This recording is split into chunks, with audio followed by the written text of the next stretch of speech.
as a product developer, you're not just looking at formulations. I think this is where we've kind of in indie brands and stuff, you're siloed but broad. So it's like you do formula development, packaging development, regulatory management, some messaging, but some other people, like in my field as consulting, only do the formula. They don't do the strategy and messaging. And like our point of difference as a team, and based on our backgrounds, is that we really look at the socio-demographics of the consumers of the brands and really looking at like what is that consumer being sold and what are like I used to do a lot of trend work, so I have like a 9 point trend circle of how I look at different things for inspiration.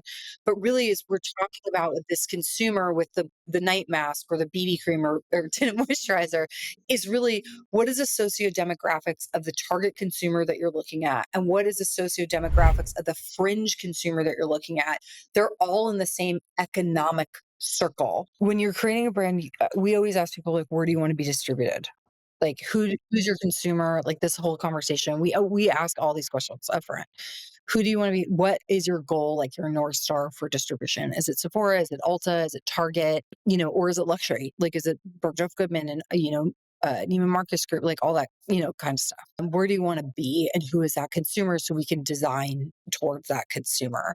I think that the understanding of going into a bigger retailer isn't a day one goal. People who have already done it and bring the brand into their day one, they come with like what I outlined, which is like a strong brand story, a clear vision and mission within it.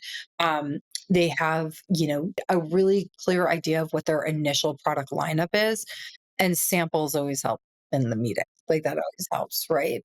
Then you really need to be when you're coming there with like as a first vision, like, hey, I've had this idea. I want to run it by you. You're asking them, which is very famous for Sephora in the kitchen and how they co-create with you, is you're asking for to help you build a brand, and you should not, rest in every one of your decisions, but listen to them and help to do it while keeping your they can be extremely helpful. I like really helpful.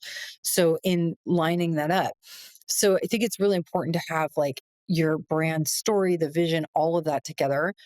You also, if you're new to this world, like you're not a beauty industry veteran, that you haven't launched 2 to 3 brands before, you weren't working at L'Oreal, Waters, Shiseido, whatever, and you're just brand new, you probably shouldn't go to Sephora day one. Yeah. So I think like doing like TikTok videos or like having the founder on like fun stuff where it's like, rate this, like workout 1 to 10. It's like Pilates 10, see gym owners like 10, like that's like a big thing right now.